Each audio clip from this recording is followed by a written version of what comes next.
Iran সংকটকে ঘিরে উপসাগরীয় অঞ্চলে ঘুরে ফিরেই আলোচনায় আসছে ভারতের পররাষ্ট্রনীতি।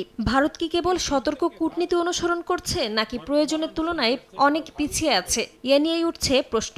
ইসলামাবাদে ইরান যুক্তরাষ্ট্র আলোচনার পর এই বিতর্ক আরও জোরালো হয়েছে, যেখানে কূটনৈতিকভাবে পাকিস্তানের সক্রিয় ভূমিকা নজর কেড়েছে বিশ্ববাসীর। সেখানে ভারত তার অর্থনৈতিক প্রভাব, প্রবাসী শক্তি ও কূটনৈতিক অবস্থান কাজে লাগাতে পারেনি বলে মনে করছেন বিশ্লেষকরা।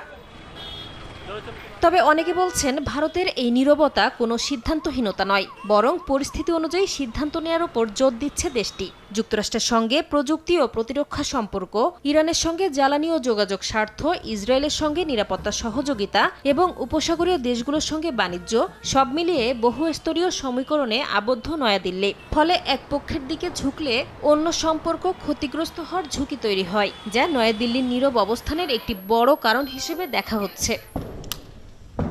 ভারতের সমীকরণে যুক্ত হয়েছে বাহ্যিক চাপ ও আঞ্চলিক অনিশ্চয়তাও। চীন পাকিস্তান ঘনিষ্ঠতা, যুক্তরাষ্ট্র পাকিস্তান পুনরায় যোগাযোগ এবং হরমুজ প্রণালীর ওপর ভারতের জ্বালানি নির্ভরতা, সব মিলিয়ে কৌশলগত পরিসর আরও সংকুচিত হয়েছে। একই সঙ্গে উপসাগরীয় অঞ্চলে বিপুল ভারতীয় প্রবাসীর উপস্থিতি যে কোনো অস্থিরতাকে সরাসরি অভ্যন্তরীণ অর্থনীতি ও সামাজিক নিরাপত্তার সঙ্গে যুক্ত করে ফেলছে, যা ভারতের অবস্থানকে আরও সতর্ক করে তুলেছে বলে মনে করছেন বিশ্লেষকরা। নাসরিন রুমি, সময় সংবাদ।